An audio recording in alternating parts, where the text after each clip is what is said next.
Okay, we are live.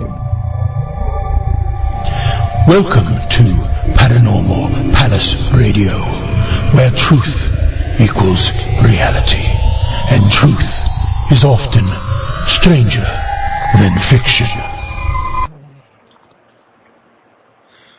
Okay, welcome to Paranormal Palace Radio. This is your host, Royce, the Redneck Radio Man. And joining me tonight is going to be Linnea Lee and Desiree Duncan. And Victor Rossetti was supposed to join us. However, pretty close to the last minute, he had a family emergency, and he's not going to be able to make it. But if I'm not mistaken, we're still have permission to play his voiceovers, I guess you could call them, that he prepared for the show. And Linnea can tell us something about him, or Linnea. And let's get this show on the road. We're going to try to have us a good old time here. Linnea, how are you doing today? I'm fine, sitting here in cold North Carolina. You know what? I'm glad I'm not there. If it's cold, I don't want a part of it. It's cold. I went outside while ago, my toes felt like they were going to fall off. And Desiree, are you with us? Oh, yes, I am. Hello. And how are you doing today? Oh, I'm doing good. Thank you. All righty. Well, ladies, I want to thank both of y'all for joining me for the show tonight. And, well, Desiree, it's like I told you earlier, I thought you'd be ideal to have on the show tonight because you're a vampire. And, well, everybody knows vampires go with the tradition of Halloween. Oh, yeah. I love doing interviews around Halloween time. It's my favorite time of year. I like getting the candy that time of year. Oh, yeah, that's good, too. So, now, I think you say you recently moved to Germany, and you've got some new things going on since the last time you've been on my show, right? Oh, yes, I have. I've always kind of been, I guess, to the online community, I guess one of the elders. I'm still quite young, but I guess it's elder for the online community. But I've always kind of kept to myself. I've decided recently to kind of come out a little bit more. And I'm doing some reviews of places around Europe and helping some of the European people to translate some of their messages so that they can have it in English, books and blogs and certain websites. And just trying to get the information out as accurate as possible. Well, that sounds fantastic. And you were on the phone with me and Linnea while we were waiting for the show to start. So you're already pretty well aware of the fact that Linnea is an author. I don't think you're aware of how many books she's written, but you heard her say that she's coming out with another new book. Why don't we real quick, like Linnea, let you tell my listeners a little something about that book? Okay, well, to start, I've got out 3 anthologies and 4 novels. I'm getting ready to release 2 more novels before the end of the year, which are re-releases. And the book that I'm working on now is called Paradox 5. It is about Hitler's fictitious illegitimate grandson and time travel. And you talk about a thriller, it's a thriller. The end of it will make your hair curl, I promise. All right. And when does this book come out? Ooh, it'll be out next year. I'm about halfway finished with it. It's going to be in 3 parts. Part 1, assessment. Part 2, deployment. Part 3, debriefing. And I'm about halfway finished with Part 2. But it's going to be good. It's going to be something you've never read before. Okay. I will say that much. Hollywood needs new material. All right. Well, now, you got anything planned for Halloween this year? I have my show with Victor tomorrow night, if he is able to do it. And that's it. My great niece and great nephews are going to come trick-or-treating. We live outside the city limits, so we're kind of out.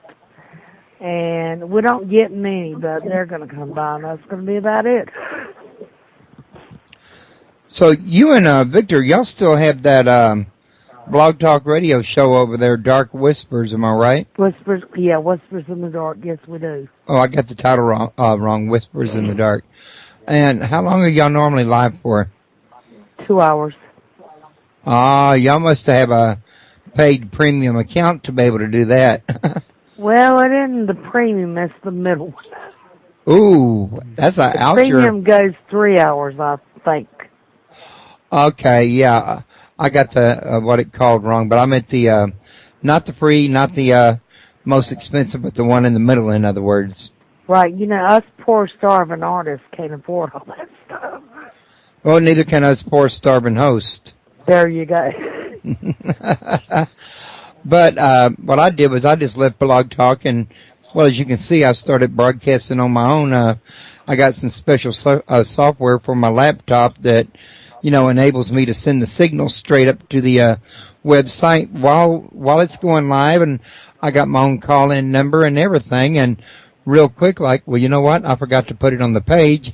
However, the number is 832-632-7904 for anybody that wants to call in. We'd be happy to talk to you and make you a part of what's going on over here. And pretty much I want to also mention everybody before I forget that there's the good folks over at UnitedParanormalInternational.ning. If y'all are looking for researchers or a social network, a place to be around people of like mind without all the drama that some of the places have, that's a great place to go. Also, Linnea's site is www.linneaslair.com.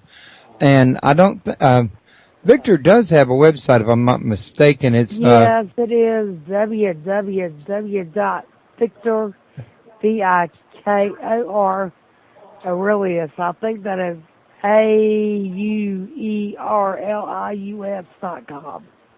Right. Now, Desiree, you don't have that website you used to have anymore, but you're planning on getting a new website in the near future, am I right? Oh, yes, I'm currently being kind of integrated into a larger community, so I don't have my own website as of yet, and being a spouse of someone who's more in the public light, I really can't have as many websites as I used to.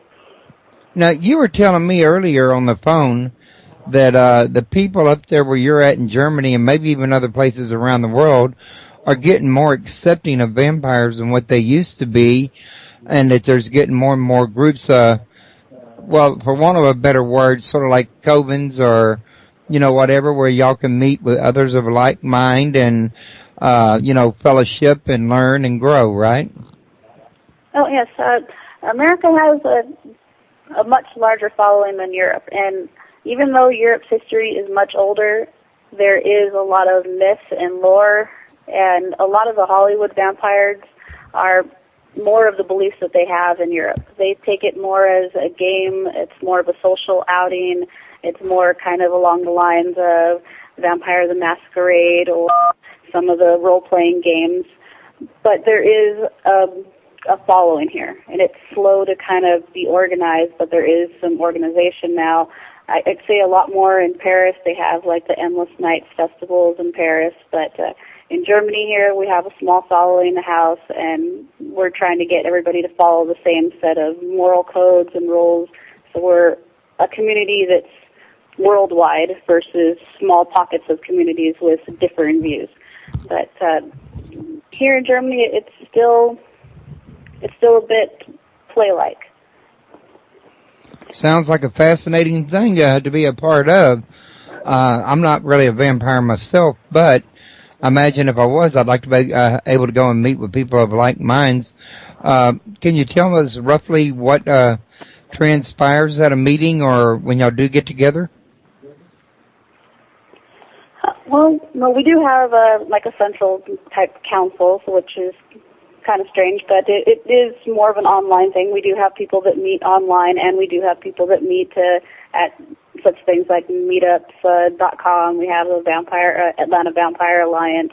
We have scientific communities doing research as to prove who we are and that we do have certain abilities, and that It's not a psychological effect. It's not a physical effect that we are who we are.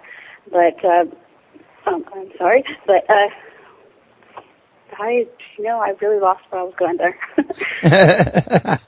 I hate when that happens. But there is a big following, and we are getting more organized. Fantastic. I don't know of any places here in Houston yet, but I'm sure they're going to be here pretty soon.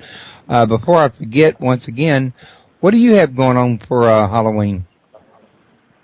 Well, we had our first annual vampire ball here this last Saturday.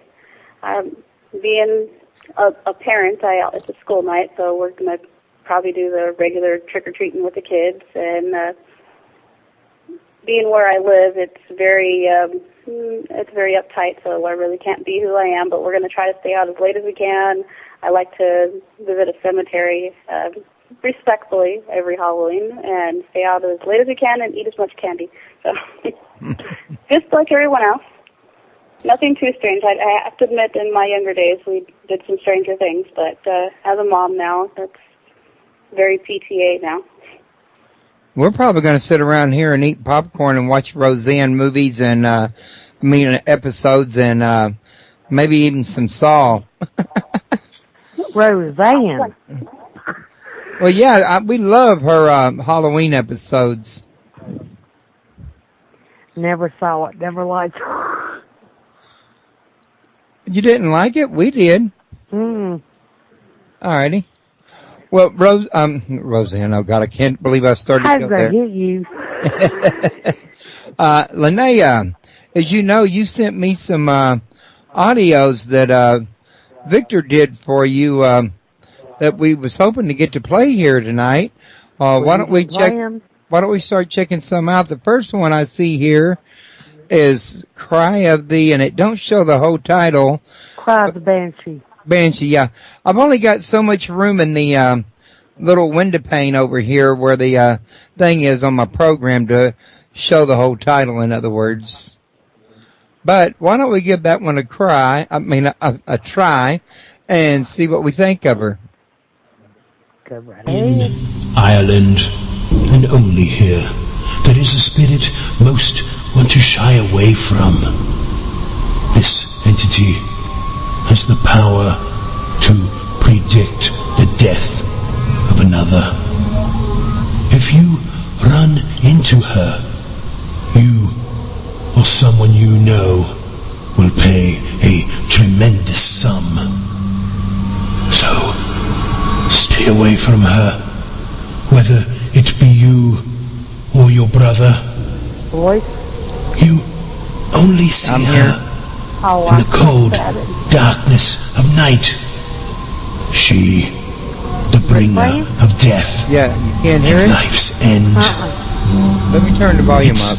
Not just seeing her. You hear her cry, whether or not she is within your sight. Is that any better? She is known as a banshee. So I know what it's about. To you or someone you know, death she will send. Her appearance, well, it will really startle you. White, flowing hair on a translucent white woman. And all she does is cry. If you hear her cry, you know your choices are few. She only comes to you to foretell someone is going to die. The bringer of what one dreads the most, known as death. This legend has been going on for centuries. Her only purpose is to bring the news that someone is about to take their last breath. Her cry will make your blood run cold. And to God himself you will send your pleas. The prophetess of doom, death, and gloom. She She is someone you do not want to deal with, or see, or hear. Because once you encounter her, you know someone is going to a tomb.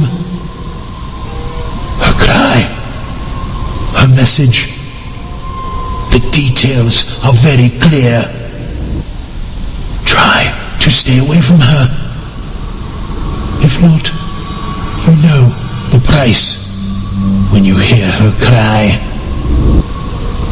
She will never hear you and could care less about your plea. Her only reason for being is to let you know someone is going to die. So quickly turn away from the cry of the banshee.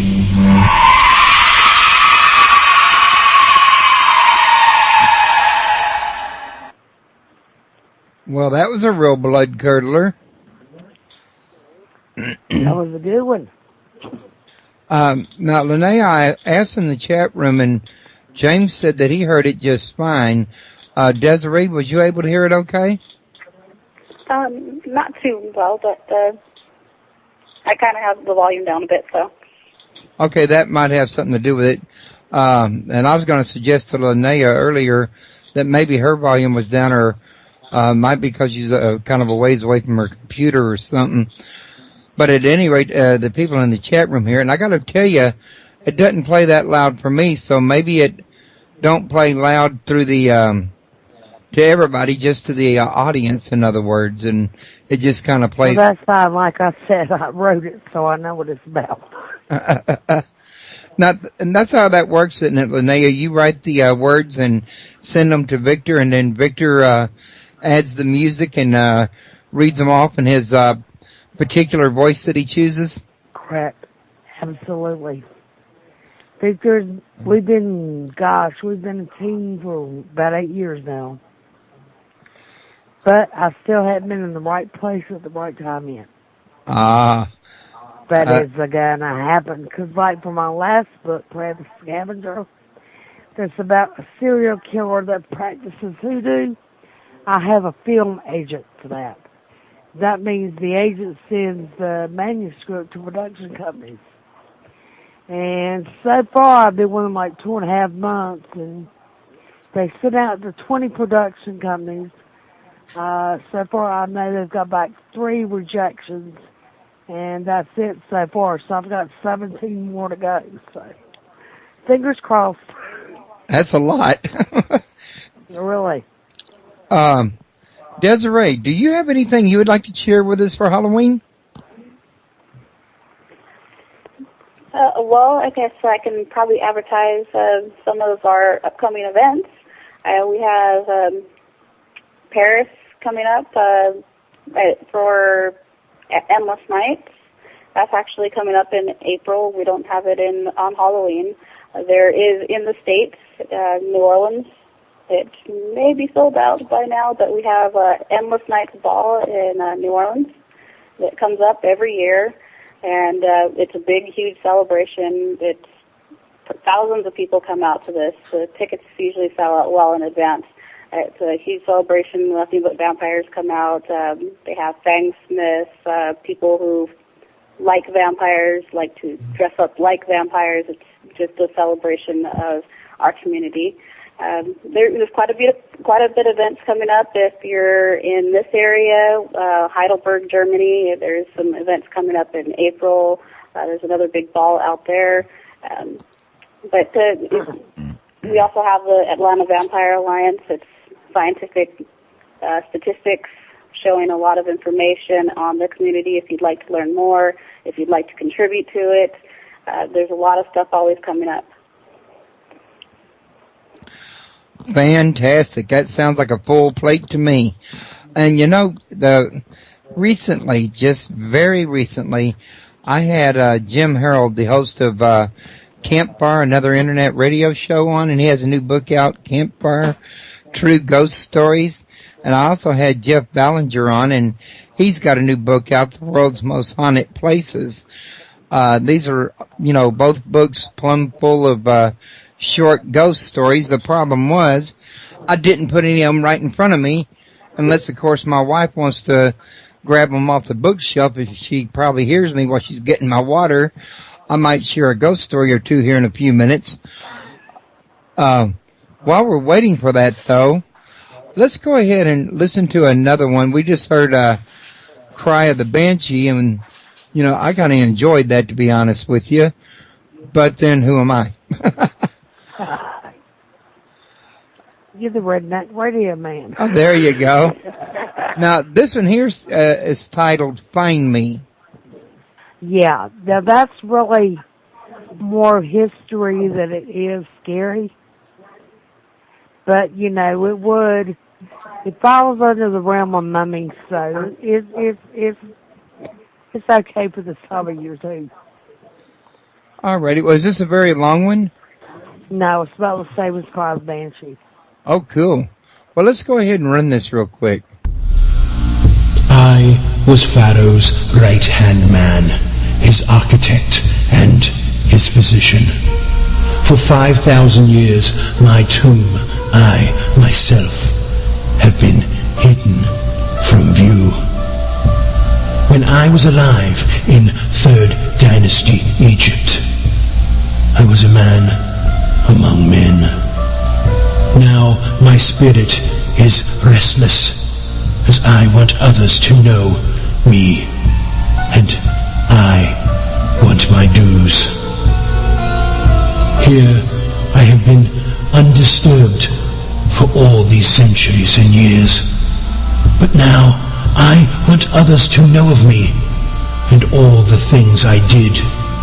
I want others to look upon my face as they do Ramses the Great, without any fear. My tomb undisturbed, my body very well they did hide. So well my tomb intact, artifacts, my tomb robbers were not rid. I lived in Saqqara, city of the living. I designed the first pyramid, known as the Step Pyramid. It would be one of my greatest accomplishments. Just one of the many things I did. I was told I was a man before my time. To me, total genius from the gods was sent. My Pharaoh Doja. He saw my potential and everything I could do. He honored me by numerous titles. He even made me look like one of the gods. All the things I offered my king, there was no need for review. People started to worship me just like one of the gods. So now, this is the time. I wish my mummy and tomb to be found. I want to make my mark again on the world, and I want all to see the man, find my tomb, find the mummy that is bound. Look near the Step Pyramid. That is the key. So for 5,000 years, I and my tomb have remained hidden. But now is the time I make another debut to reveal more secrets that time has silently kept. For the things I did, none would be a sin. I, again, am ready for the world. So find me. Bring me back to the world. I am known as Imhotep.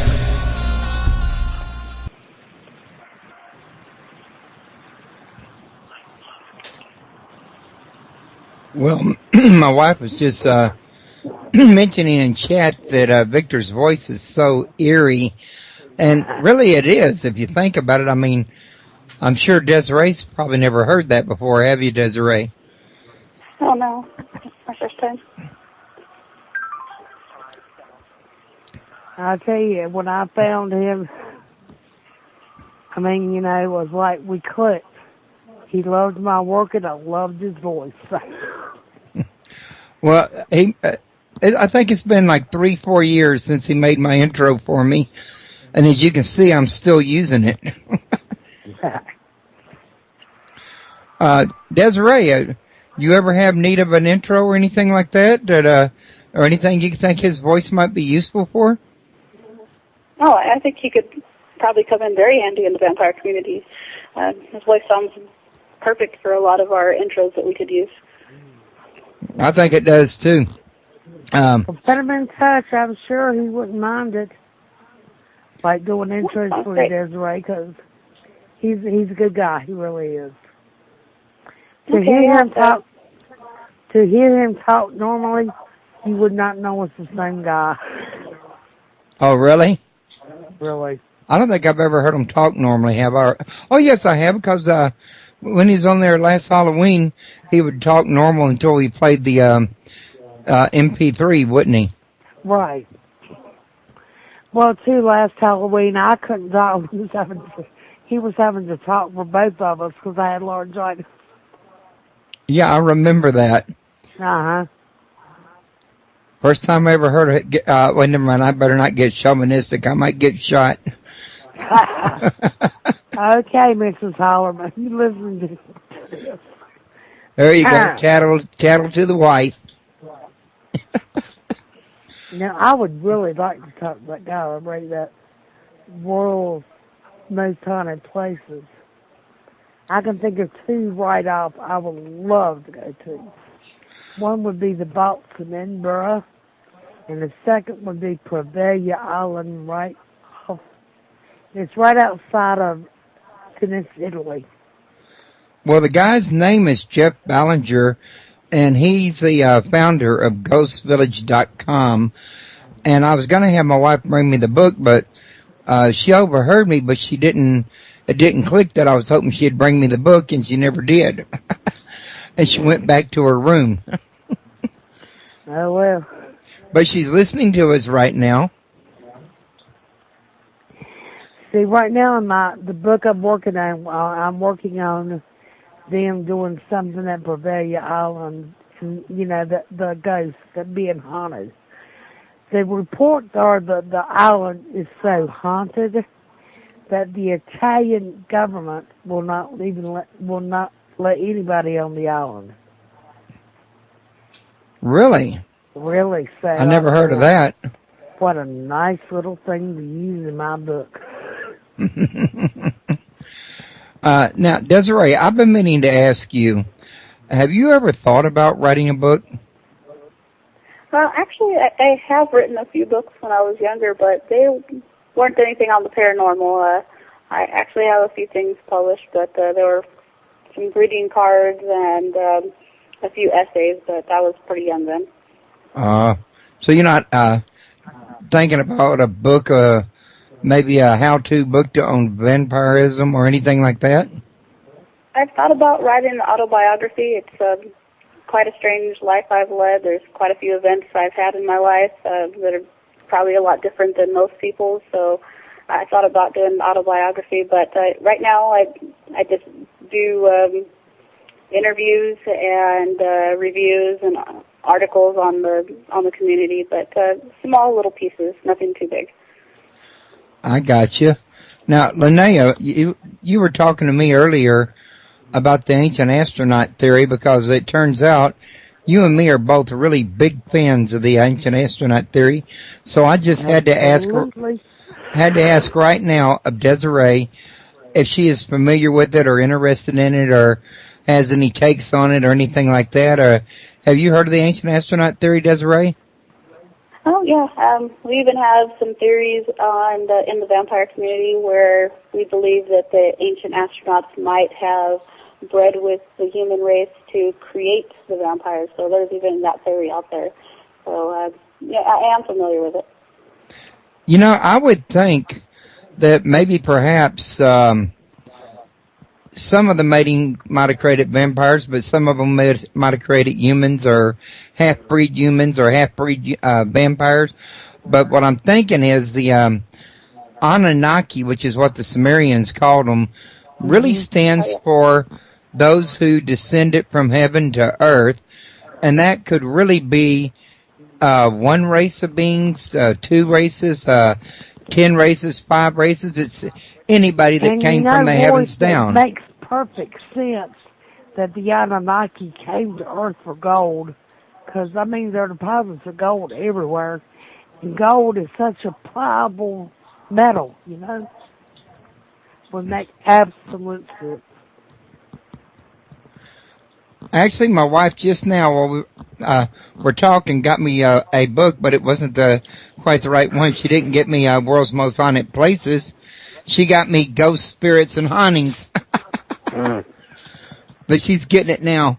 At any rate, I was going to say that, you know, if you think about the fact that there could have been who knows how many races, that one of the races could have been a vampire race, another one could have been a humanoid, another one more of a reptilian. I mean, yeah, there's a lot out there about the reptilian, but who knows what they look like. You know, our Earth is 4.5 billion years old.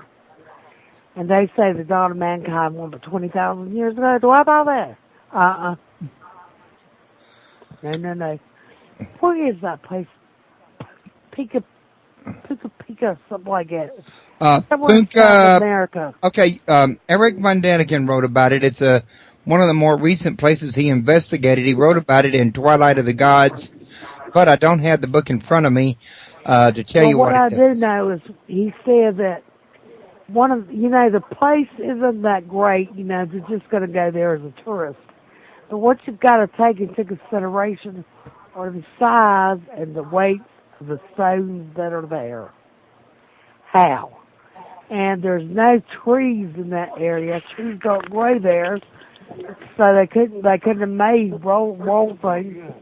Pika, that's it. Pika, I believe his name of it.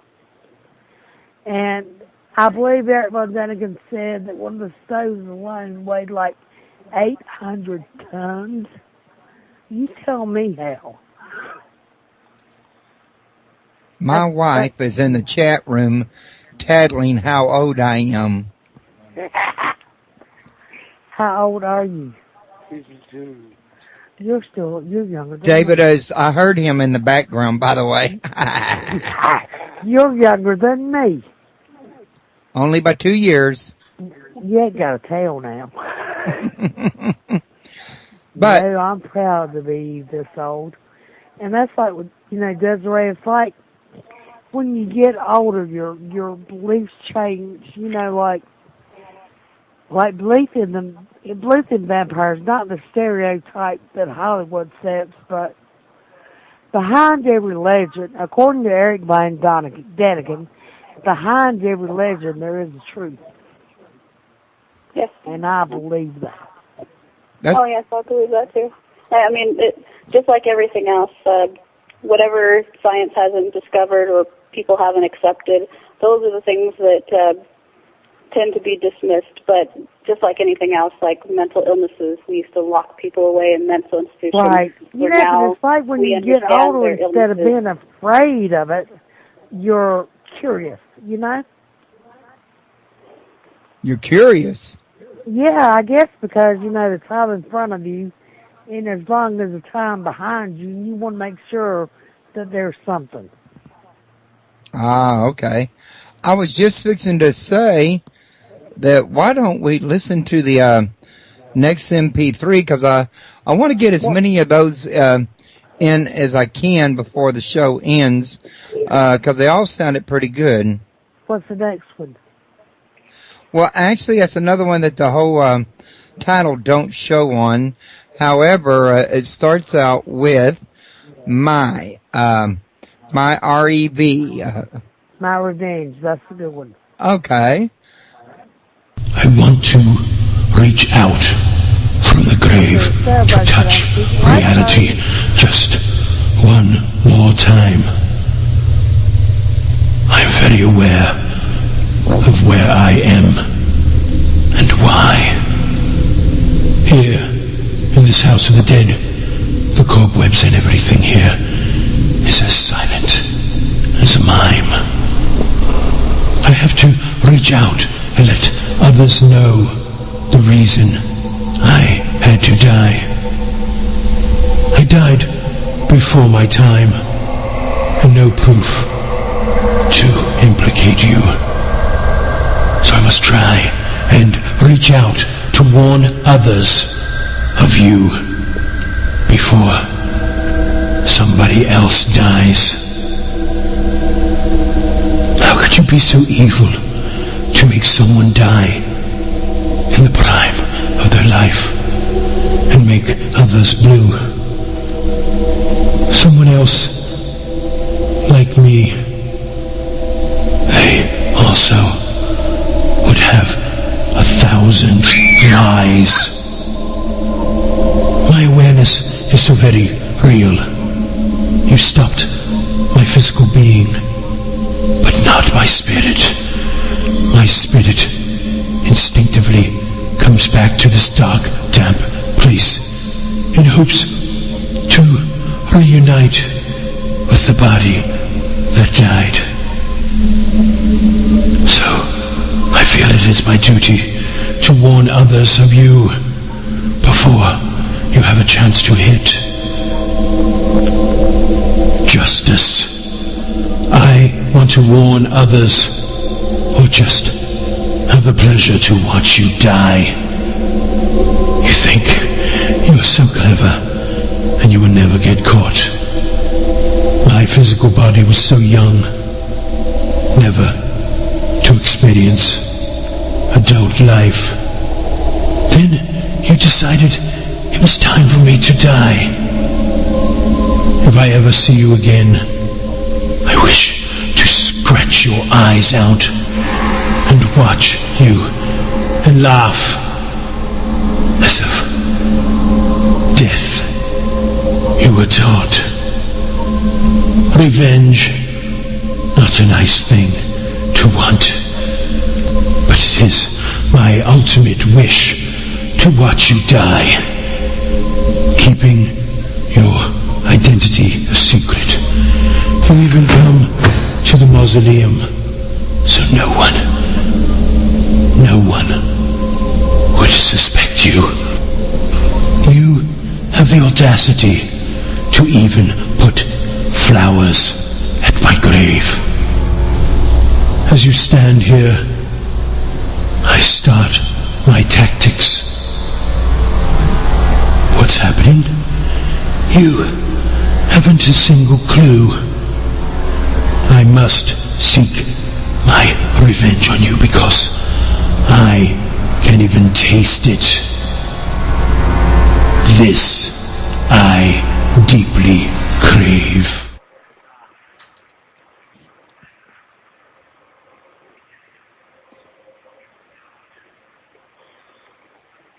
Well, it turns out that James in the chat room blabbed off. I set off a couple of my effects during the thing there, and he was like, "Oh, that's Sam's FX, sound device, or whatever it was." And I'm like, "Oh, darn, now they know." I thought it seemed appropriate to do this during that there because I thought it would fit. And there was another one I did, that one. I thought it might add to the eeriness and the spookiness just a little bit, so I thought I'd have a little fun. And James is like, "Oh, that's the sound effects there." And I'm like, "Shush, James."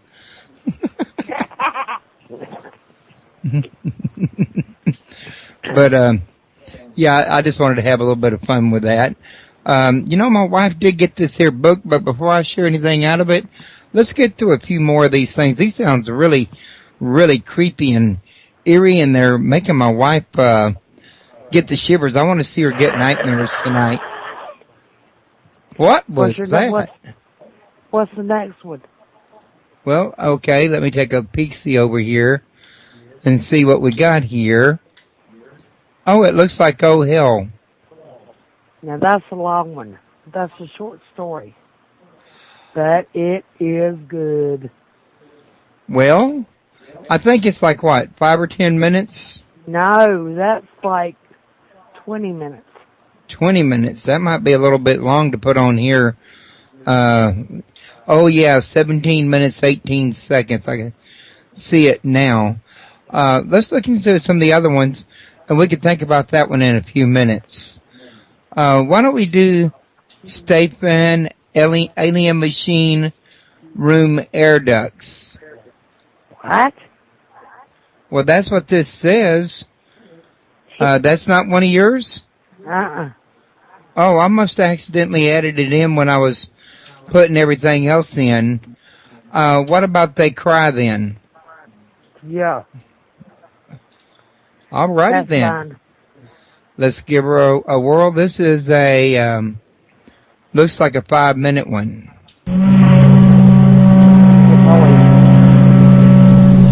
It has been a century since my last life, since I died the last time. Yes, I have lived before. I did upon the ill-fated RMS Titanic.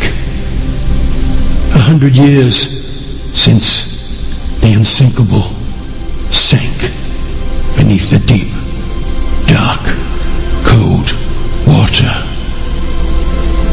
Everything as silent as a mime. No one ever thought this would ever happen. Unsinkable. Man challenged the Almighty, but it was in his hands, and what he chose devastated all his pick. April 14th, 1912. 1500 went into the cold dark sea.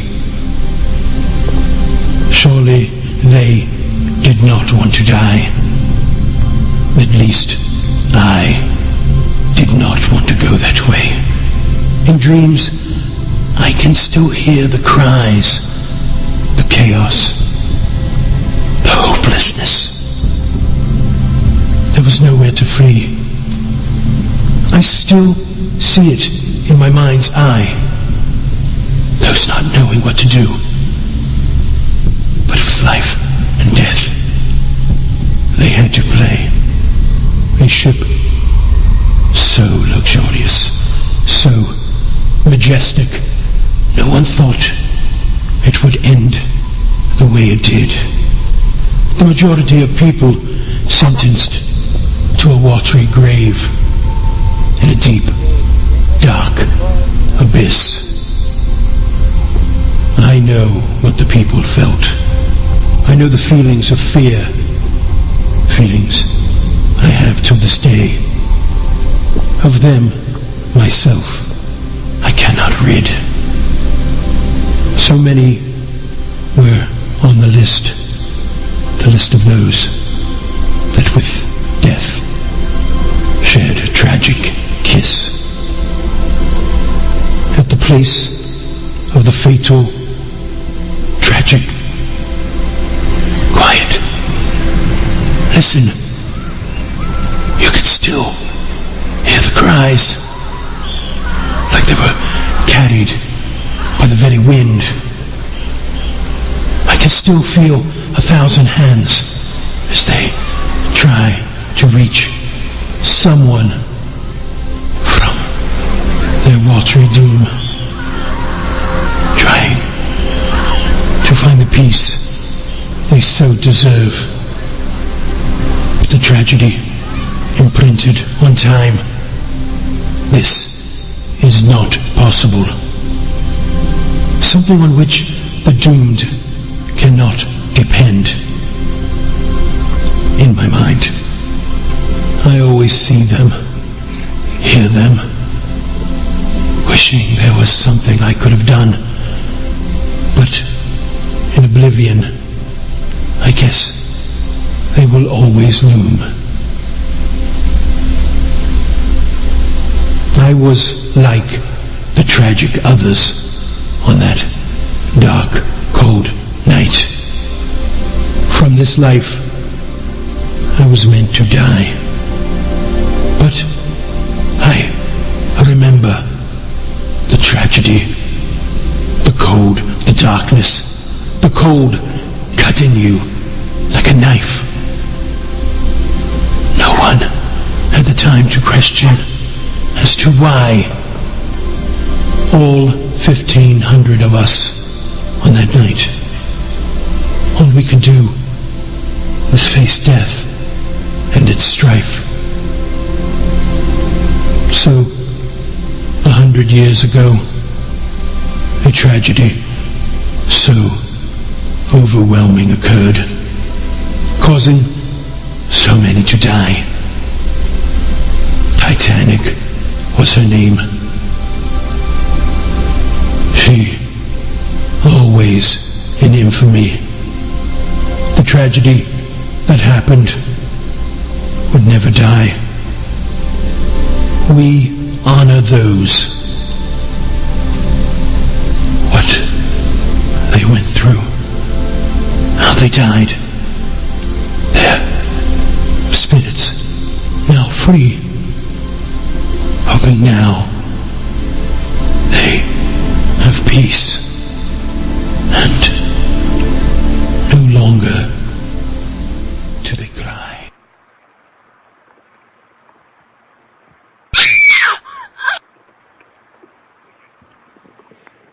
There, I just had to give them that scream at the end since they were looking for it.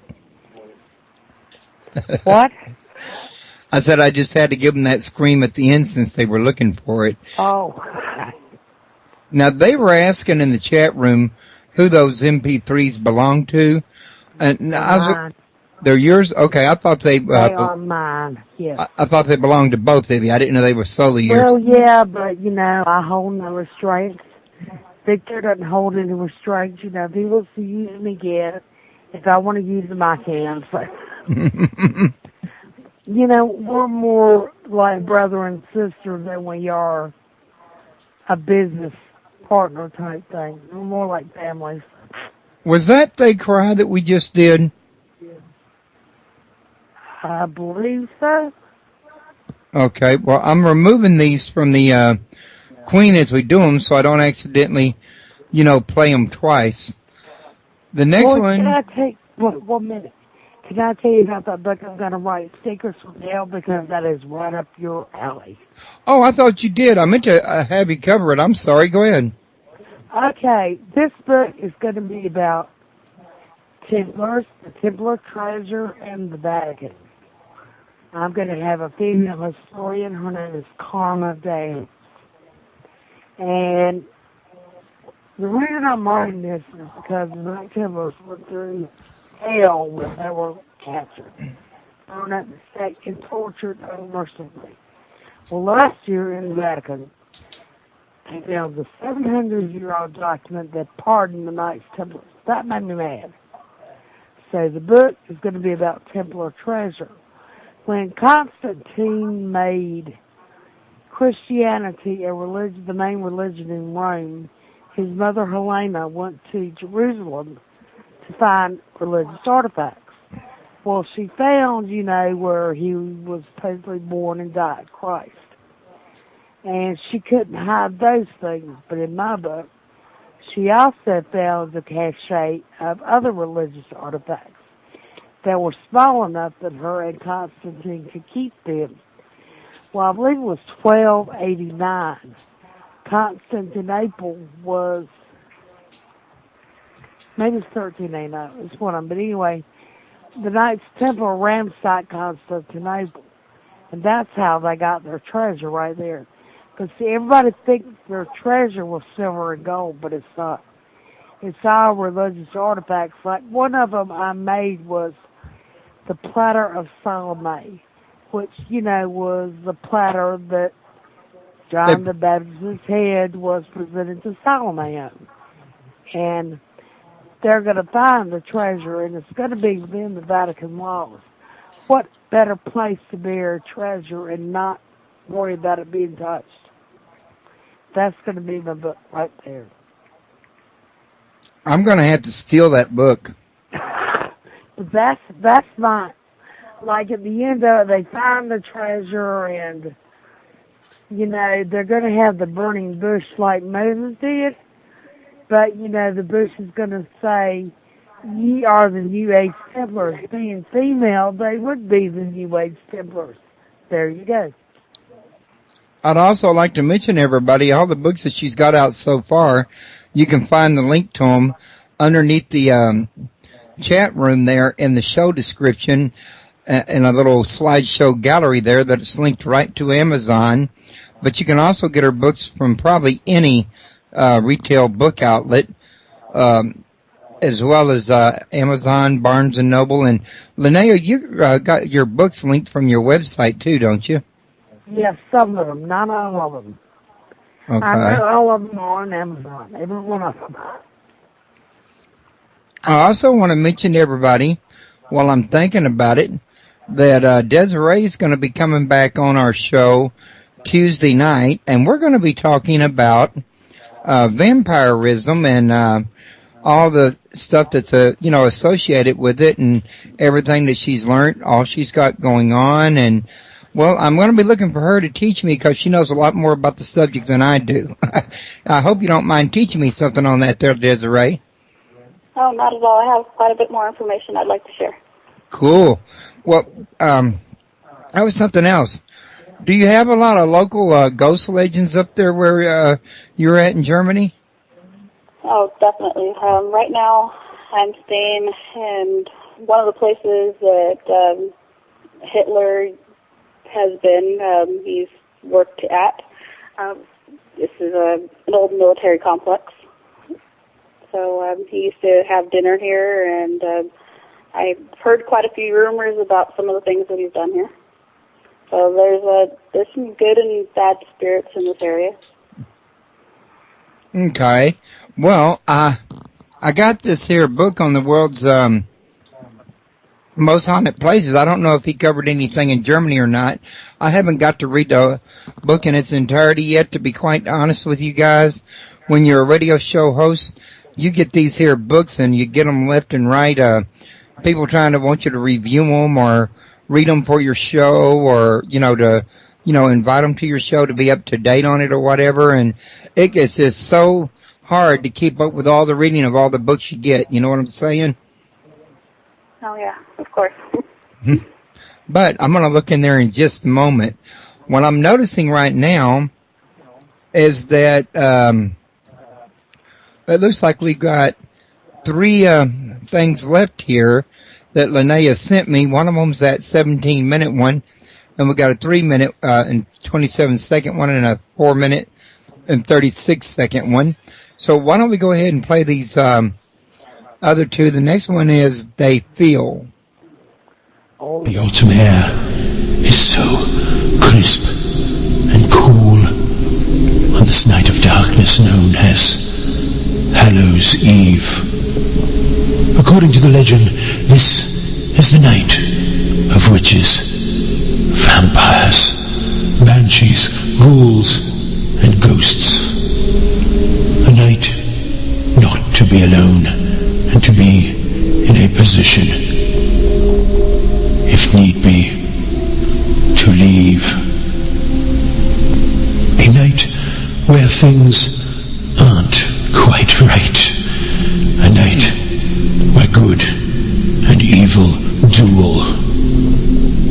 Do I dare go out with my children on such a night? I can protect my children from the living, but I really don't know how to protect them from the dead. To take them into the darkness, would that be right?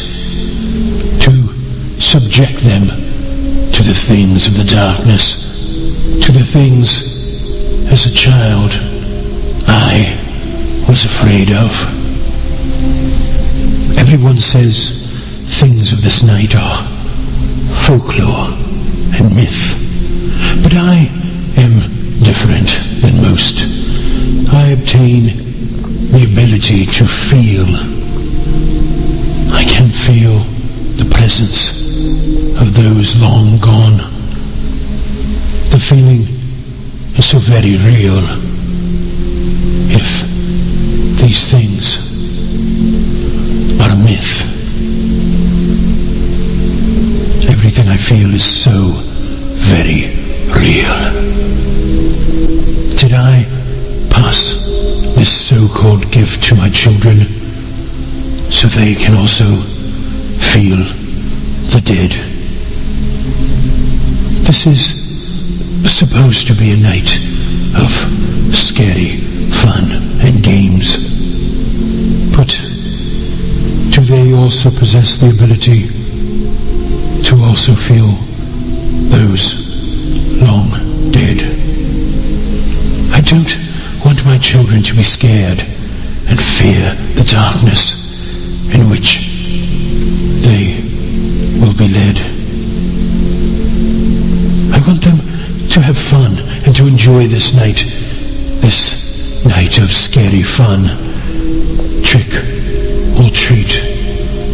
I want them to be able to say with no fears or regrets, not like me when I was a child, scared of everything under the sun. I want for my children to enjoy life and have no regrets. I wouldn't make it a habit calling me that, son.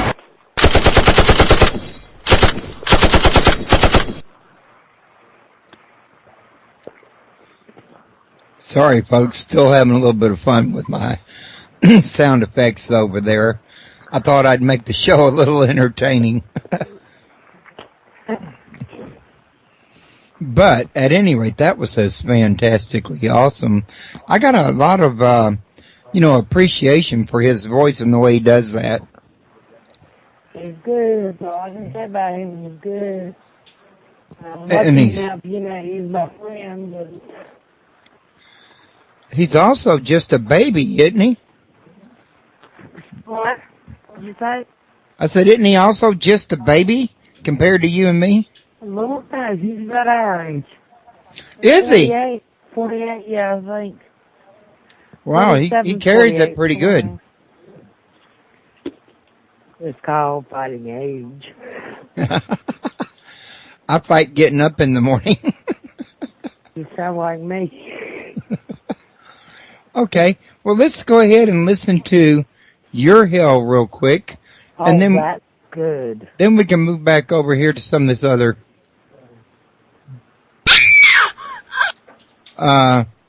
That was not what was supposed to happen. Do you believe in the possibility of a physical hell? Do you ever wonder what one may do to experience this? It makes one really wonder. But my belief is a little different than one may tell. Maybe each of us creates their own type of hell. Maybe the stinging burn of fire is emotional pain, a pain experienced in human life, a pain one would want to forget. An experience so painful, the thought of it would drive one insane. A pain so severe, you feel as if your heart is being ripped away. The most severe pain you have ever met. Could this be hell? The pain, the stench of sulfur, being anxiety one would feel. Could it be we create this ourselves? Each to his own eternal doing. This being the infinite hell. The evil we do in life. This would make sense to experience this over and over. What an awful deal. No one really knows. But we are told it is the most painful thing we could experience after. Within the deep, dark hole we fell.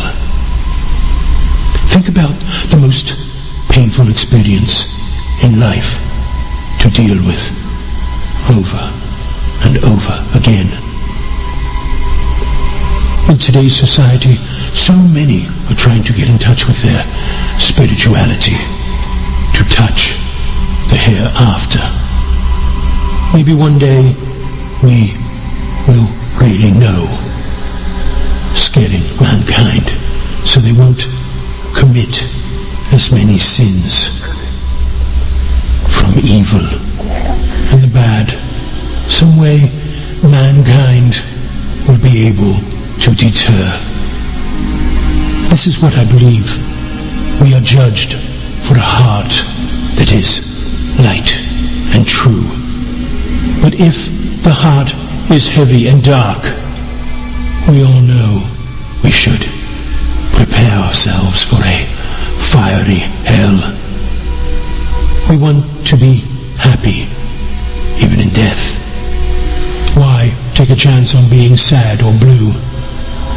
Going into an abyss, one so deep and dark, no one would hear you as you yell.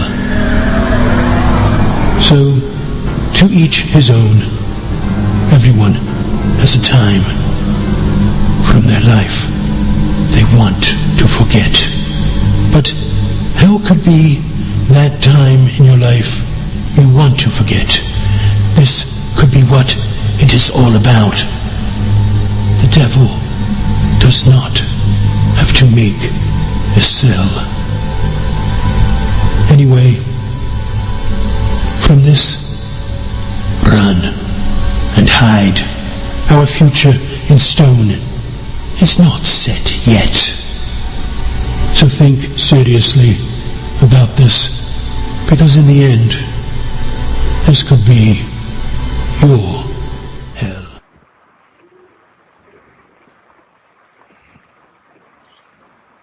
Well, I tell you what, I think each and every one of those he does would give you the shivers. Desiree, you still with us? Oh, yes, I am. Oh, cool. You're still with us, Lene? Yeah, I'm here. I hope y'all were parting that noise in the background. We recently acquired a Chihuahua who is quiet at all times except for during my show or when we're asleep. Well, I've got a 3-year-old cocker spaniel, so I know what you need. I'm sorry, I had a little trouble making out what you just said. Could you repeat that, please? Yeah, I said I've got a 3-year-old cocker spaniel, so I know what you mean. Okay, I got you. Desiree, you were saying something a minute ago about having some more things you'd like to share? Oh, yes. I didn't want to take up too much time tonight, but yeah, I have quite a few things I'd like to share. Some websites. I also have some other abilities, psychic abilities, clairvoyant, clairaudient. I do readings. I hold classes, things like that I might want to cover more next interview. Okay. Well, yeah, come to think of it, I do apologize because I should have really had you talking a little bit more from the beginning because I forgot you're up there in Germany and you're like 7 hours ahead of us. And I wasn't thinking about that factor when I was going through this. I was just trying to actually get y'all in equally a little at a time, and I should have done it the other way given the fact you're up so late. Oh, no, it's not a problem. I actually prefer nights, so I'm sure you guys have already thought that anyhow. You're something of a night owl then? Oh, definitely. Night is much better for me. I don't really care for mornings. The only reason I go to bed early is so I don't have to hate the mornings even more. But, Desiree, you said something about you like to check out graveyards. You're not by yourself. I do too. I love doing a graveyard read the headstones. I mean, I know I'm Morgan, okay? Now my husband says I'm weird, okay? Well, Desiree, if you get tired and want to exit stage left, so to speak, just chime in and let us know. We will definitely understand, and we can definitely talk more in depth, Tuesday night. I mostly just wanted you to join in on this here deal because I really thought that you'd be ideal, like I say, given the fact you've got probably vampire stories you might can share with us. Oh, well, I guess so, yeah. As far as history and law, just personal accounts. Okay, well, personal account would be nice. Okay, personal accounts. Well, I guess for stories, I think a lot of people out there probably come across the coming out story. They have some kind of idea that maybe they're different from other people, that they don't quite identify with everyone else, and they're not really sure why, and they have the sense that they are maybe something else. I think that's a common story that most of us go through. I think, especially during your teenage years, that's when you're really trying to find yourself. And when you're a vampire, this is a lot stronger. You don't quite seem to fit in anywhere, and the search goes on throughout your lifetime until you find these communities. And that's what we're trying to really do, is reach out to people and to let them know that it's okay to be who you are and what you are. It was a little harder for me because I believe that my psychic abilities are different than being a vampire. I think I happen to be a vampire with psychic abilities, so it was a little stranger for me. Learning who I was already talking to ghosts and was already involved in seances and things like that. They were pretty popular back when I was a kid. So these are things that I was going through while I was learning who I was. I always had low energy and poor health, and I think that had a lot to do with not feeding regularly, not knowing how to feed, not knowing how to get rid of negative energy, and being around ghosts also in a house that was very haunted. Ghosts tend to see that you're different, and they like to feed off of what energy you have, because you leak energy, and ghosts tend to need energy to form words and to form energy that they need. So they tend to feed off of you even more. So I was very sick growing up a lot, and I had to learn at a very early age how to protect myself and how to take in energy and how to be more who I was. So I think I maybe had a very early coming out, and I don't know, there's some myths that have to do with possibly even spirits inhabiting your body, and because that's how you become a vampire. Now, I don't not necessarily believe in that, but I did have an experience when I was 5 where there was an exorcism that was performed on me. I don't really remember it, but as far as I know, the last thing I remember seeing was something that looked like a vampire, sort of. It was, at that age, it was just a dark figure with the red eyes, something even similar to the Mothman, I suppose, that flew into my eyes, and I don't remember anything. They say that I woke up like 2 days later. I remember a priest above me, so that might have started the whole weirdness that I've gone through in my life. Sounds like you had a very active life.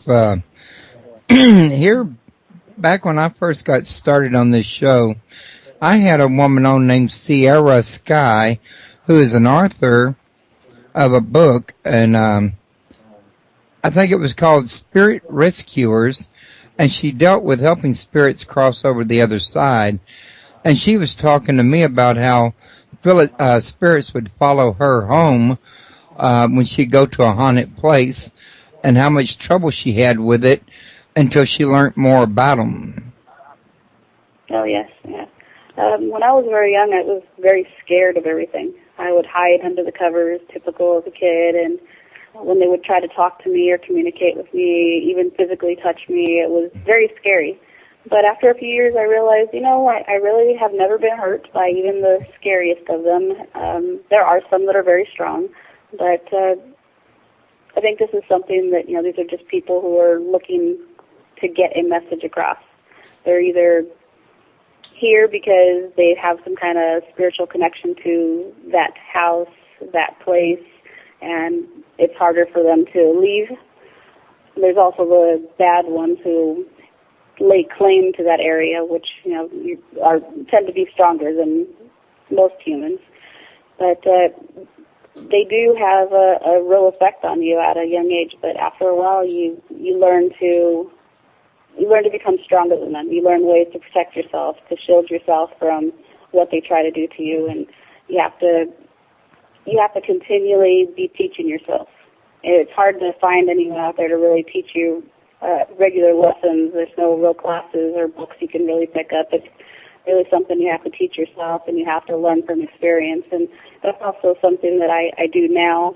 When I come across people in my situation who are very young and new to the situation, I try to teach them my experiences and try to teach them little tips that I've picked up so that when they go through these experiences, they are more empowered.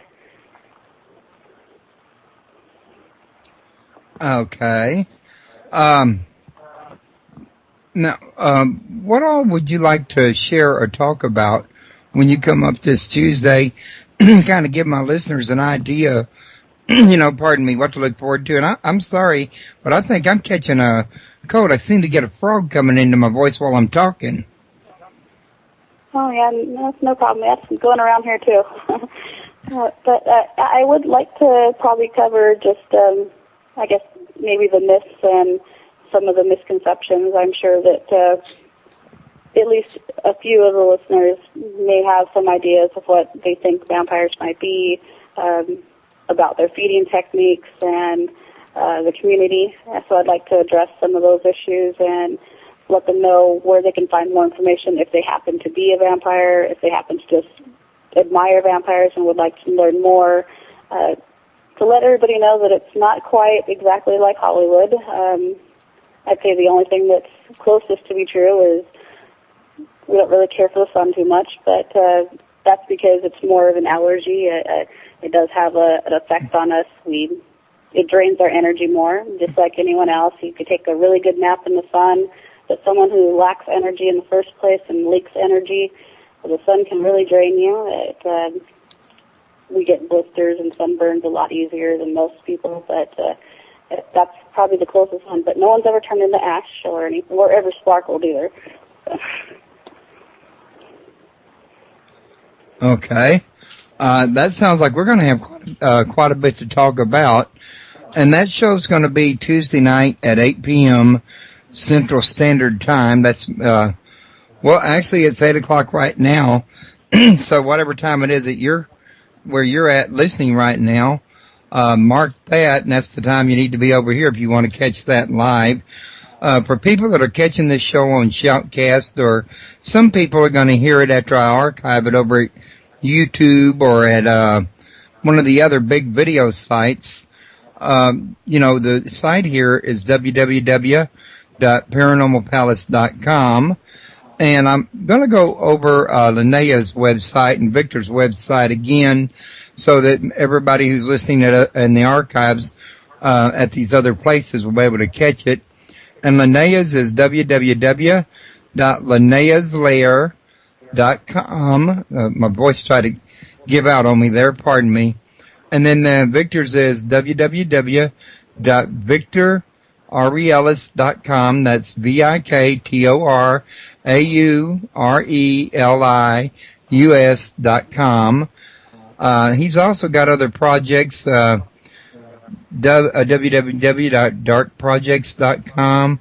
There's his radio show, www.blogtalkradio.com/Victor Aurelis. And there's, that's another link for darkprojects.com again. Feel free to go check them out and see what you think of them. Hope you like them. And we got something like, I would say, 40 minutes remaining on this show. So I want to ask both of you ladies if there's anything y'all would like to throw out there that we haven't got around to yet before we run out of time altogether, or before one of you have to sneak off into the night there. The only thing I can say is check out my books. Ain't that what you always say? Linnea? What? I said, ain't that what you always say? Of course.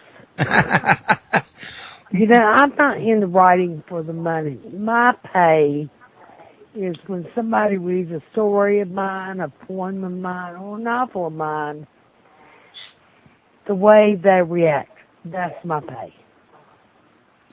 Yeah, and you know, for a lot of authors that come on my show, they're not really trying to sell books to make money. I mean, that's more like something they have to do in order to be able to continue their research. A lot of them have a passion for, different areas of the paranormal. They, ghost research, UFO research, ancient alien.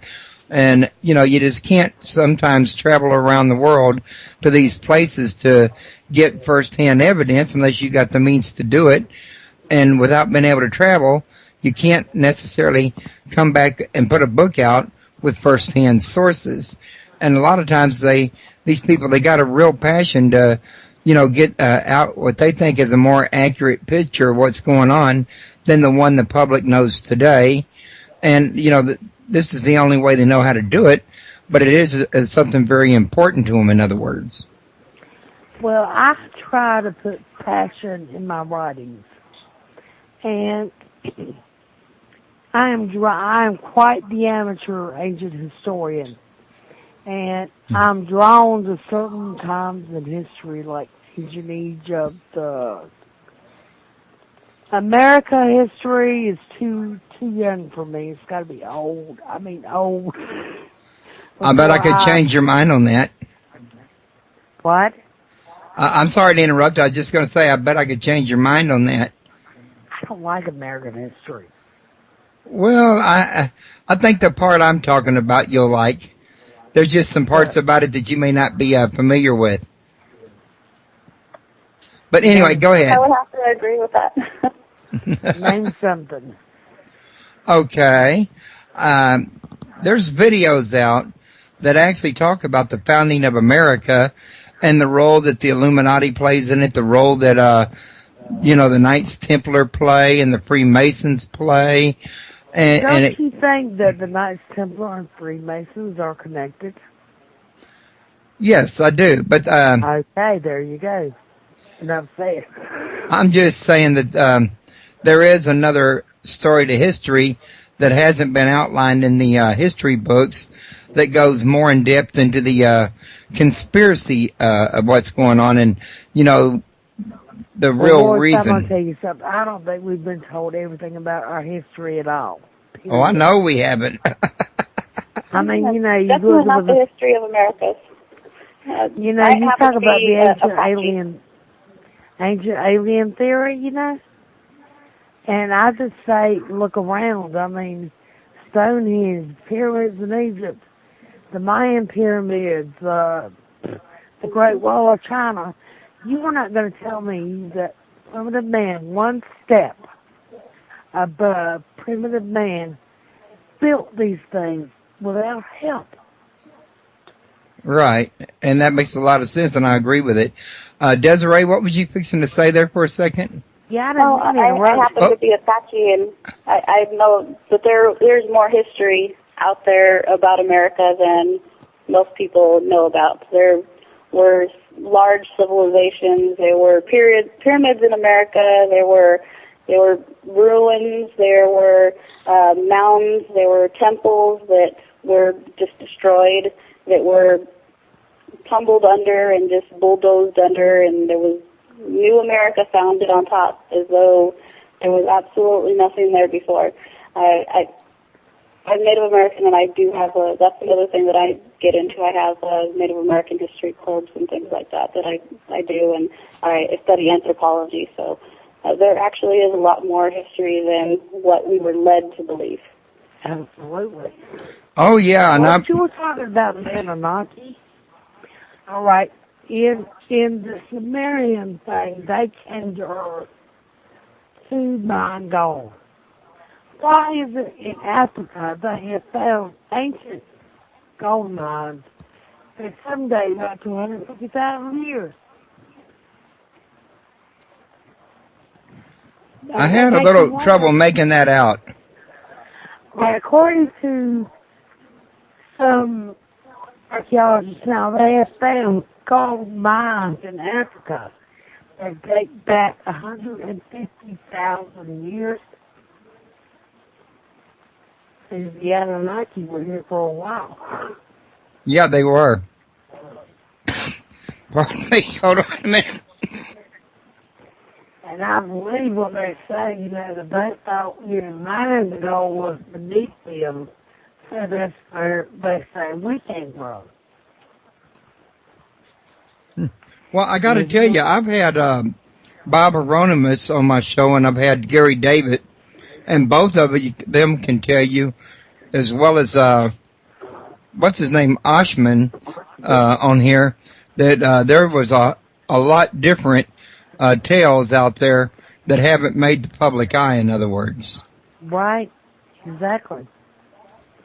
And I mean, I wouldn't be scared to know the truth. But I think our governments and stuff think it would cause mass panic or something.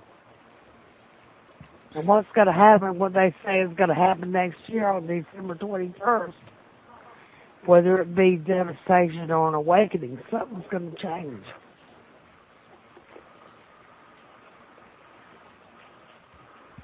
it looks like my wife was saying in the chat room that she is drawn to the concentration camps and or ESP, drawn to WW2 ESP in the camps. So I guess that would be in the concentration camps. Uh-huh. I guess they were practicing ESP. The prisoners of war were back during the days of Hitler, is what I'm assuming. He was so big into the occult and paranormal.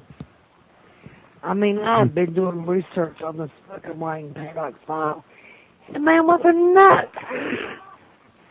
I mean, I like to put myself in my character's shoes when I write. And I'm going to tell you what, Hitler was the first and only character that I have written about that sent chill up my spine. I tell you, that was a rumor. There was a group of UFO enthusiasts that used to work with him. What were their names? The women had really, really long hair because they knew one minute. The women had really long hair because they thought it made them more susceptible to alien communication. I can't think of that, but most of them just put off the face of the earth. Say, ladies, I tell you what, we got like 30 minutes remaining. I should have asked this earlier, but could either one of you two use a break? I know I sure could. Yeah. Okay, yeah. You say you could use one, Linnea? Yes. If you're going to find hell, let me say something first. Okay, well, what about you, Desiree? Could you use a break, or do you want to cut loose until Tuesday and we'll see you then, or what would you like to do? I'm fine if you want to keep going, but either way, I've got work in the morning and got to get the kids up for school in a couple hours, but I'm okay. Okay. Well, listen, I tell you what. I'm going to start that last one of Linnea Lee's of Hell and have that there playing while I take a real quick break for those that want to listen to it. And I'll come back in just a minute. Before you start it, Royce, okay? Okay. This was written on a dare. This friend of mine wanted a story about a serial killer in a traffic jam. It goes from there. You'll see. Okay. Yeah, I think I listened to it once, but I already forgot what it said. I've been so busy. But here we go. I hate living here in New York City. Everyone and everything is in such a hurry, and I feel life is just too short. What I would give to have an escape to the country. My job is so full of stress. I am a stockbroker. So at times I really need an escape. Even my family adds to the stress. My wife Bianca is a website designer, and she is anything but happy with her job. She is moody and very ill at times. I have 2 teenage children, a boy and a girl. Noah is 15, and Nirvana, she is 13 going on 30. Don't get me wrong. My family is the most important thing to me on earth. But there are times when all need an escape from the fast-paced life of the city. One afternoon, much like any other, I came home and there was a telegram waiting for me. Something not of the norm. Bianca and the children, well, their curiosity had gotten the best of them, so they all gathered around, all of them chanting, "Open it." I could feel their anticipation, as after I opened it, they all chimed in unison. Well, I could not believe what I was reading. I knew my heritage was Irish, but I never expected this. Seems I had an estranged cousin there that had passed, that had no heirs, and they had left behind a big manor house in Ireland. Since there were no heirs, the house fell to the next of kin, and I was a next of kin. I never expected something like this. I used to kid with my family when I said, when my rich uncle dies, well, it wasn't my uncle, it was my cousin. I never dreamed. The very next day, I was in touch with the attorney, and he was even nice enough to send me some pictures via the internet. The pictures of the manor house just took my breath. The house itself looked like something out of a magazine. A big, beautiful 2-story house sitting on 100 acres of land. It looked so peaceful and tranquil. I took the day off from work so I could make the necessary plans to travel to Ireland and claim my unexpected prize. That afternoon, Bianca left early. She picked up the kids from school and joined me at home in order to finish making plans. After everyone is at home, we all sit down together at the computer to look over the pictures I had received. All of us around the computer, when the rest of the family saw the pictures, all they could do was ooh and ah. They were very impressed, as was I. The kids looked at me and say in unison, "When do we leave for Ireland?" I looked at them, very pleased. They liked what they saw. And I say, "How about the end of the week? Your mom and I can take a couple of weeks off from work, get you out of school as well, and we will go to Ireland and see for ourselves exactly what we were fortunate enough to inherit. If we like it there, would you guys consider staying there?" The children look at me with a wide-eyed look on their face, saying, "Dad, if life is better there than in the city, we are game." Then Bianca weighs in, saying, "Our lives have become too stressful here in the city. If it means a better life, then count me in." I just couldn't believe what I was hearing. The entire family is ready for a better stress-free life. I called the airport the very same day and booked a flight for Ireland for the day after tomorrow. My family is ready for a change. I didn't have to convince anyone. The next day, Bianca and I tell our employers of our plans, and they agree to a small leave of absence after they knew of my new inherited property. After we leave our employers, we go to the school and tell them of our plans. They were also all right with our plans, so the rest of the day we used to prepare for a much-anticipated trip to Ireland. That night, no one could sleep. The anticipation, you could cut the air with a knife. We all turned in pretty early, but I bet all of us laid in bed and tossed and turned for hours. The next morning, we have a very rushed breakfast. We got all our belongings together and hailed a cab. Then we were on our way to the airport. I tried to do some extra research on Ireland, so to the Irish, I wouldn't seem so foreign. One of the most interesting things I found out was how spiritual the Irish people are. This goes all the way back to the days of the Celtics. On our way to the airport, the excitement becomes a reality. Finally, we board the plane. When it comes to rest, we will be in Dublin, the land of my ancestors. I spared no expense as we were traveling in first class. Everything I wanted my family to experience. After a while, the plane is ready to land in Dublin, the Emerald Isle.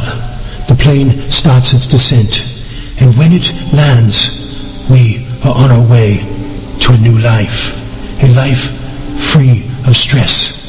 At least, that is what I hope. After the plane lands, we walk onto the tarmac and into the airport. We see a man holding up a sign that says Daltrey on it. That is us. Seems the attorney sent a car for us.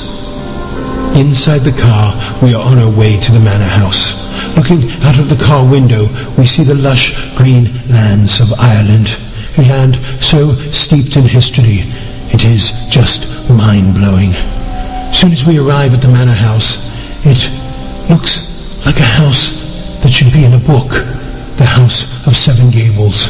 The house is so majestic. 2 stories of nothing but history. There is a big circle driveway, and in the very middle of the yard, a large fountain. There seems to be a staff outside the house waiting to greet us. This is definitely a new way of life. The house sits on 100 acres of rolling green, enough room to do all sorts of things outside. Near the house, there seems to be the remains of some kind of ancient chapel. The ambiance in the air really makes one feel they are in a different time. It makes one think about this land so steeped in history, standing on the ruins of an ancient church over 1,000 years old. The feeling is just incredible. We spend most of the day exploring after we unpacked. Now the curtain of darkness has fallen, and the feeling to everyone has totally changed. In the sunlight, things seemed welcoming and warm, but in the darkness, there is a feeling of foreboding, one of not being welcomed, feeling like, in a way, we are intruding. But I must ask myself, intruding on what? Being night, we are all gathered in the big sitting room of the manor house. The room is massive, elaborately decorated. The wallpaper of the room seems to be satin, green satin. Just like a castle, there are tapestries everywhere. The furniture in the room is a lighter green than the wallpaper. Simply beautiful. We have a butler and a maid that lives with us. Now, that is the taste of the good life.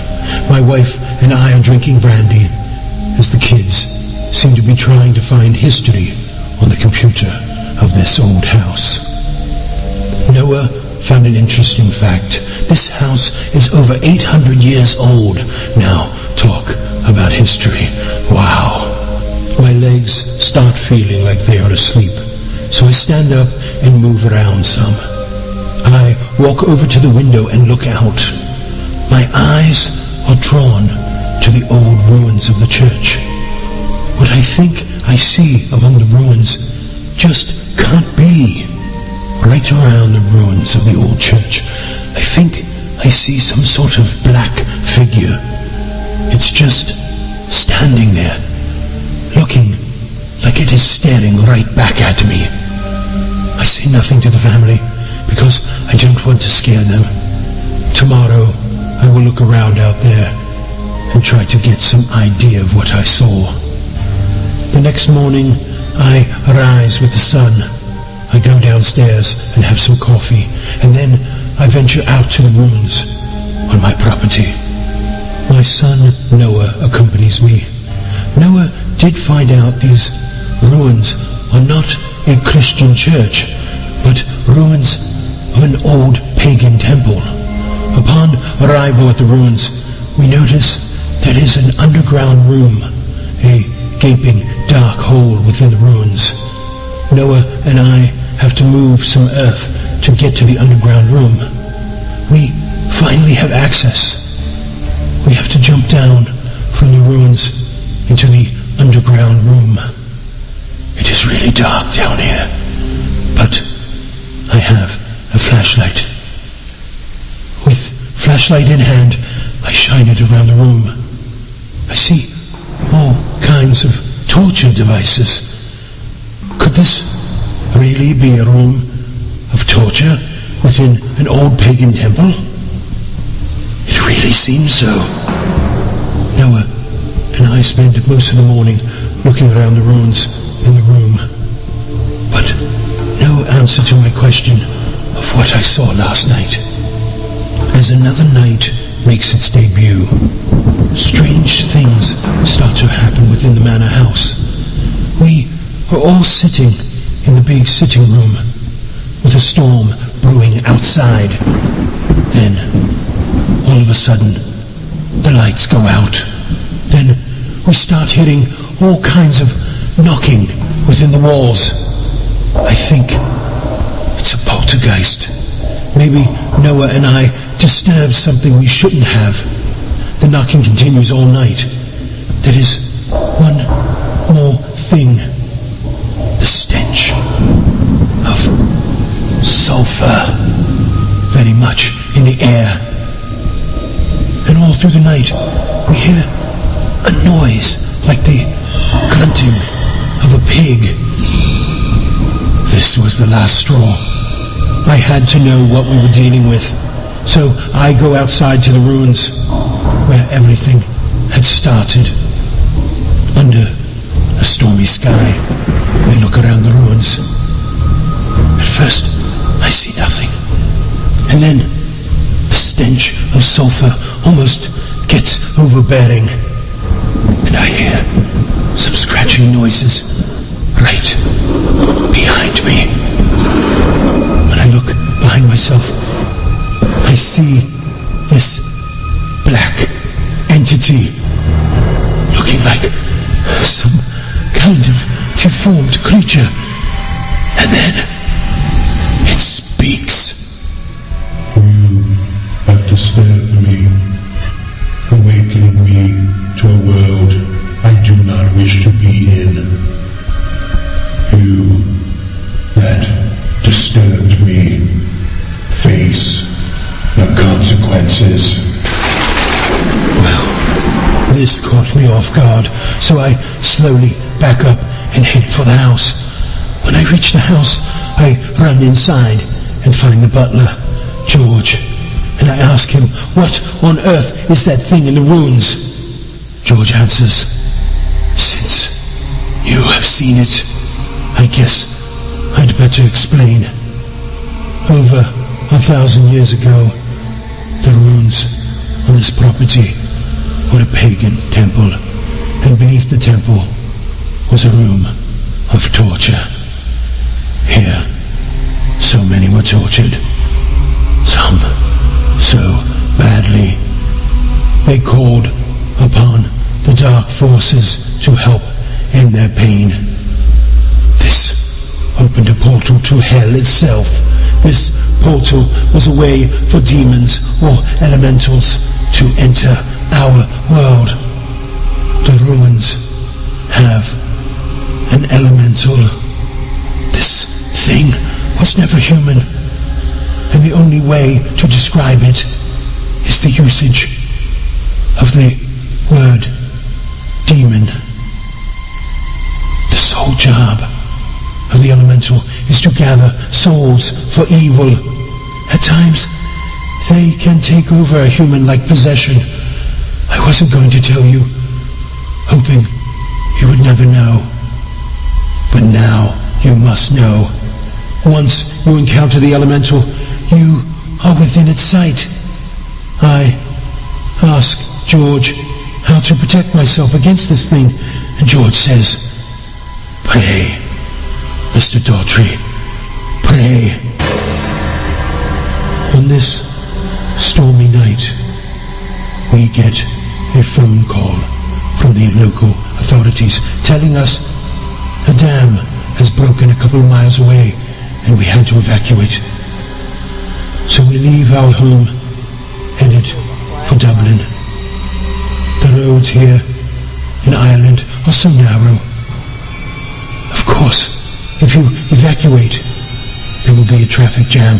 So we sit here, right in front of the ruins, not really going anywhere, but we are trying. All of a sudden, I feel strange. I don't feel like myself. I get out of the car and just start walking through all of the cars. Along the way, I take time to kill. I kill so I can give Satan their souls. Finally, the authorities get here and take me into custody. The funny thing is, I don't remember anything. Did the elemental possess my body to collect souls for Satan? It does seem that way.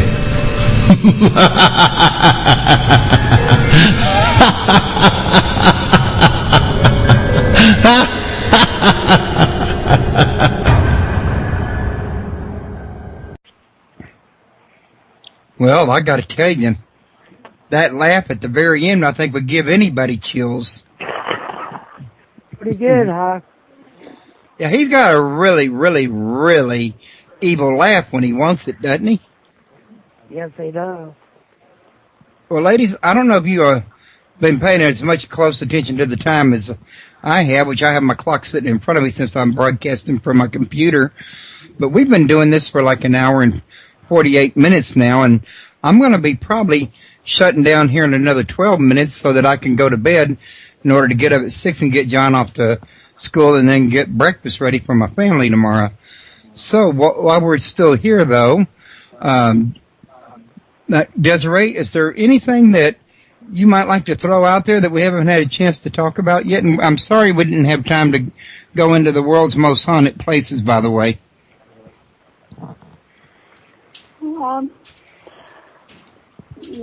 Not anything that I could probably fit in 12 minutes, but I do have quite a bit of stuff I'd like to bring Tuesday, but quite a few websites and some topics that I would like to cover then. Well, if you'll send me those links, I'll put them up on the show description. I mean, roughly how many links are there, do you know? Links to important websites that I think that our community really should have information to. I'd say at least a good 5.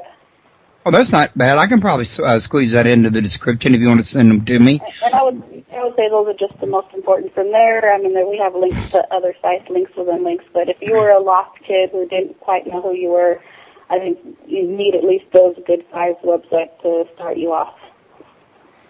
Oh, okay. Now, these are for anywhere in the world, or mostly in Germany, or what exactly? They're mostly American sites, but we do have some international sites. And if anyone is interested for Germany, I do have those as well.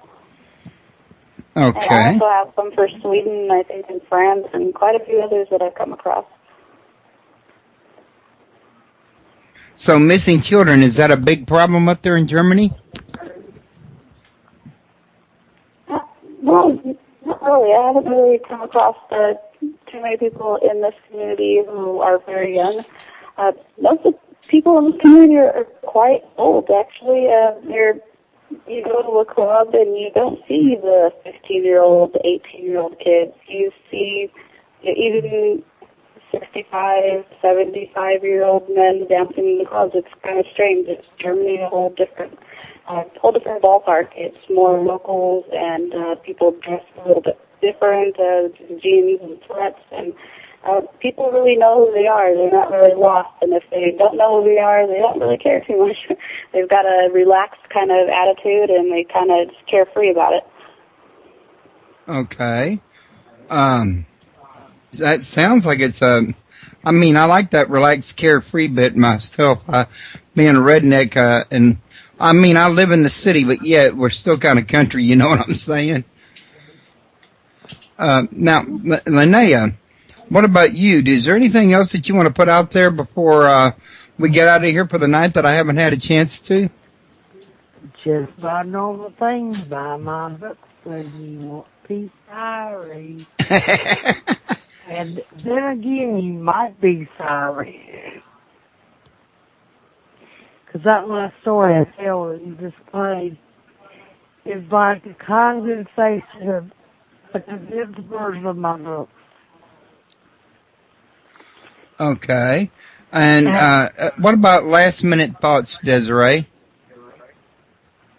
Well, last-minute thoughts, I guess I'd like to share with people that I've come quite a long ways from your last show, and that I'm doing quite a bit more, and to be on the lookout for a lot more from me. I have quite a few clubs, websites, interviews, some international travel sites that I'm bringing. So there's quite a few things that I'm dabbling in that will help everyone out.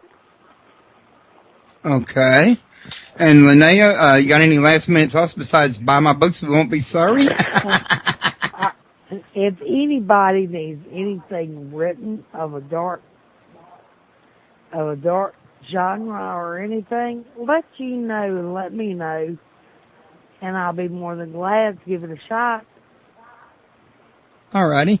And also, I want to remind everybody, my next show is this Tuesday night at 8 p.m. Central Standard Time. Desiree Duncan's going to return, and we're going to get a whole entire update on vampires, and we're going to talk about what she's learned since the last time she's been on the show, and all this other stuff that she's going to want to share with us. And in addition to that, now this week I'm going to have more than one show because I promised Syed David Farman that he could come on for about 30 minutes. He wants to talk to us about Alchemy Event 11-11-11, and this is a conference that's going to be going on up in California that's got a lot of events attached to it, and he's going to go into more detail Wednesday night, November the 2nd, at 8 p.m., and it's only going to be a 30-minute show because he said that's all he can manage. And then at Thursday, November the 3rd, at 7 p.m. Central Standard Time, I'm going to have Michael Sands on, and we're going to talk about how to manage a religious organization. And he's got a book out on this, and I'm pretty sure that these principles would apply to more than just a religious organization, maybe a ghost hoarding organization and other ones as well. And we also got Bernardo Castro coming up in November for Dreamed Up Reality, Savannah Arienta, and we're going to be talking about light workers. We've got RQ Supernatural with Michael Bastine and Mason Winfield. We got The Universe Speaks on Love and Pain with Roy Shepard. And we got Anunnaki, Religion and Spirituality with Joshua Free coming up in November, as well as From Elsewhere, BNET in America with Scott Mendelker, and I'm having a little trouble with pronunciation tonight. And then Ron Melion is going to come on and talk to us about UFO detectors that he's invented. So November promises to be a very busy month, and I'm going to be posting this and sending out newsletters for anybody that's listening. If you want to come to www.paranormalpalace.com, you can sign up. That doesn't cost anything. The main reason for the sign up is to keep spam bots out of chat and spam bots out of the forum. You can sign up for the newsletter for free. Once you have an account, you just go into profile, change information, and scroll down to where you have a round button to highlight that says receive a newsletter, and click on it.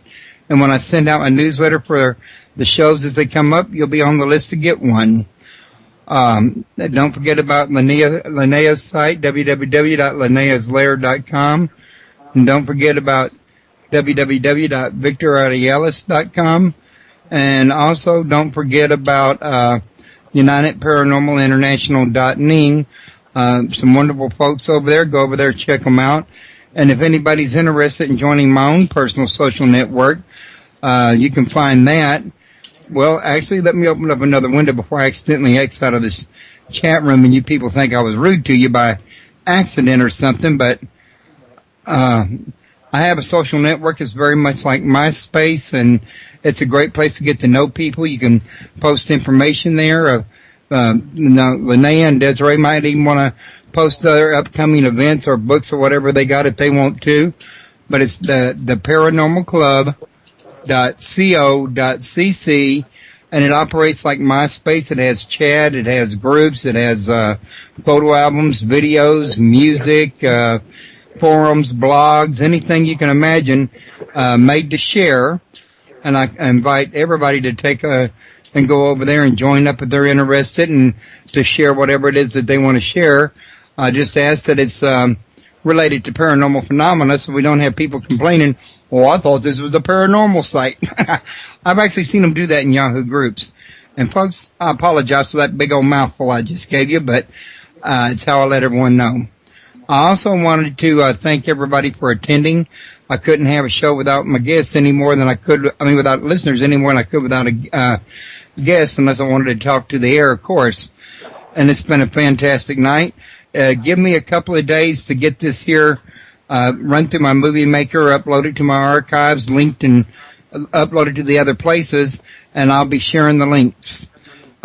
Ladies, I want to thank y'all for making this a fantastic night and joining me. And Linnea, I want to thank you for sharing all the MP3s with us. They were really fantastic.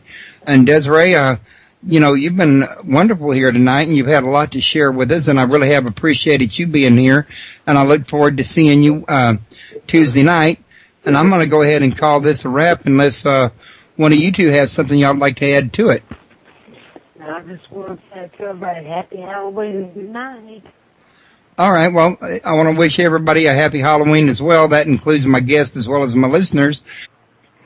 I'll have my show with Victor tomorrow night if he is able to do it. And that's it. My great niece and great nephews are going to come trick-or-treating. We live outside the city limits, so we're kind of out. And we don't get many, but they're going to come by, and that's going to be about it. So you and Victor, y'all still have that Blog Talk Radio show over there, Dark Whispers, am I right? Whispers in the Dark, yes we do. Oh, I got the title wrong, Whispers in the Dark. And how long are y'all normally live for? 2 hours. Y'all must have a paid premium account to be able to do that. Well, it isn't the premium, it's the middle one. Ooh, that's a oucher. Premium goes 3 hours, I think. Okay, yeah. I got the what it called wrong, but I meant the not the free, not the most expensive, but the one in the middle, in other words. Right, us poor starving artists can't afford all that stuff. Well, neither can us poor starving hosts. There you go. But what I did was I just left Blog Talk, and, well, as you can see, I started broadcasting on my own. I got some special software for my laptop that, enables me to send the signal straight up to the website while it's going live, and I got my own call-in number and everything, and real quick, well, you know what? I forgot to put it on the page. However, the number is 832-632-7904 for anybody that wants to call in. We'd be happy to talk to you and make you a part of what's going on over here. And pretty much I want to also mention everybody before I forget that there's the good folks over at UnitedParanormalInternational.ning. If y'all are looking for researchers or a social network, a place to be around people of like mind, without all the drama that some of the places have, that's a great place to go. Also, Linnea's... Okay, we are live. Welcome to Paranormal Palace Radio, where truth equals reality, and truth is often stranger than fiction. Okay, welcome to Paranormal Palace Radio. This is your host, Royce, the Redneck Radio Man, and joining me tonight's going to be Linnea Lee and Desiree Duncan. And Victor Rossetti was supposed to join us. However, pretty close to the last minute, he had a family emergency, and he's not going to be able to make it. But if I'm not mistaken, we're still have permission to play his voiceovers, I guess you could call them, that he prepared for the show. And Linnea can tell us something about him, or Linnea. And let's get this show on the road. We're going to try to have us a good old time here. Linnea, how are you doing today? I'm fine, sitting here in cold North Carolina. You know what? I'm glad I'm not there. If it's cold, I don't want a part of it.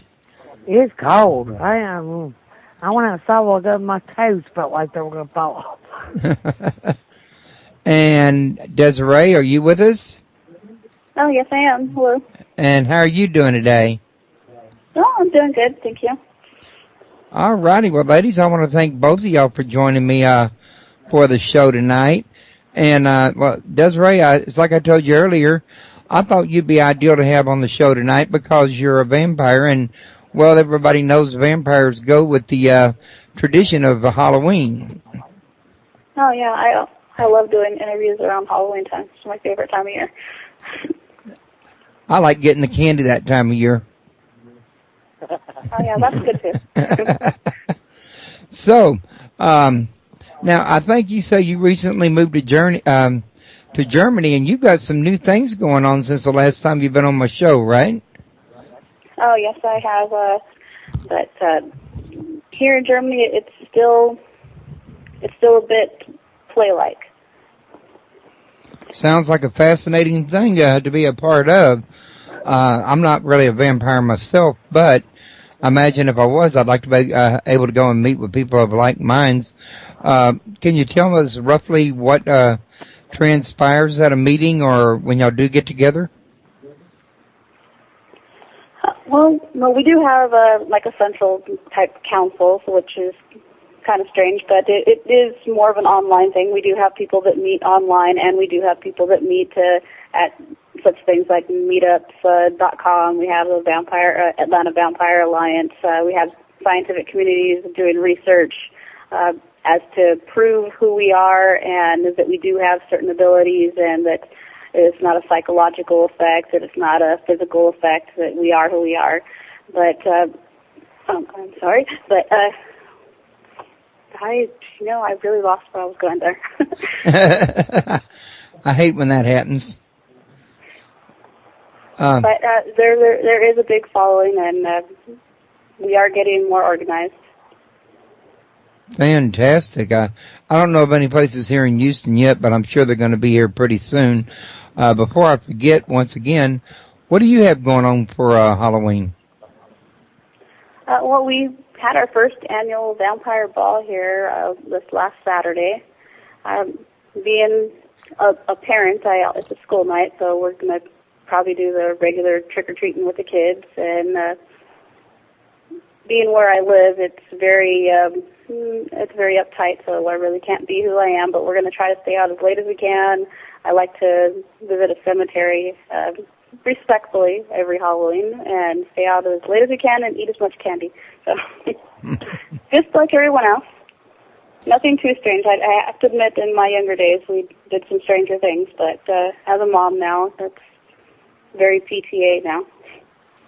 We're probably going to sit around here and eat popcorn and watch the site is www.linneaslair.com. And I don't, Victor does have a website, if I'm not mistaken. It's, yes, it is www.victor, V-I-K-O-R, Aurelius. I think that is AUERLIUS.com. Right. Now, Desiree, you don't have that website you used to have anymore, but you're planning on getting a new website in the near future, am I right? Oh, yes, I'm currently being kind of integrated into a larger community, so I don't have my own website as of yet, and being a spouse of someone who's more in the public light, I really can't have as many websites as I used to. Now, you were telling me earlier on the phone that the people up there where you're at in Germany and maybe even other places around the world are getting more accepting of vampires than what they used to be, and that there's getting more and more groups, well, for want of a better word, sort of like covens or, you know, whatever, where y'all can meet with others of like mind and, you know, fellowship and learn and grow, right? Oh, yes. America has a much larger following than Europe, and even though Europe's history is much older, there is a lot of myth and lore, and a lot of the Hollywood vampires are more of the beliefs that they have in Europe. They take it more as a game. It's more of a social outing. It's more kind of along the lines of Vampire the Masquerade or some of the role-playing games. But there is a following here, and it's slow to kind of be organized, but there is some organization now. I'd say a lot more in Paris. They have like the Endless Nights festivals in Paris, but in Germany here we have a small following in the house, and we're trying to get everybody to follow the same set of moral codes and rules. So we're a community that's worldwide versus small pockets of communities with differing views. I've always kind of been, I guess, to the online community, I guess one of the elders. I'm still quite young, but I guess it's elder for the online community. But I've always kind of kept to myself. I've decided recently to kind of come out a little bit more. And I'm doing some reviews of places around Europe and helping some of the European people to translate some of their messages so that they can have it in English, books and blogs and certain websites, and just trying to get the information out as accurate as possible. Well, that sounds fantastic.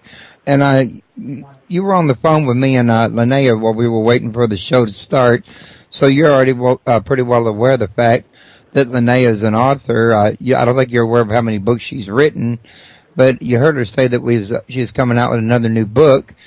Why don't we real quick, like Linnea, let you tell my listeners a little something about that book? Okay, well, to start, I've got out 3 anthologies and 4 novels. I'm getting ready to release 2 more novels before the end of the year, which are re-releases. And the book that I'm working on now is called Paradox 5. It is about Hitler's fictitious illegitimate grandson and time travel. And you talk about a thriller, it's a thriller. The end of it will make your hair curl, I promise.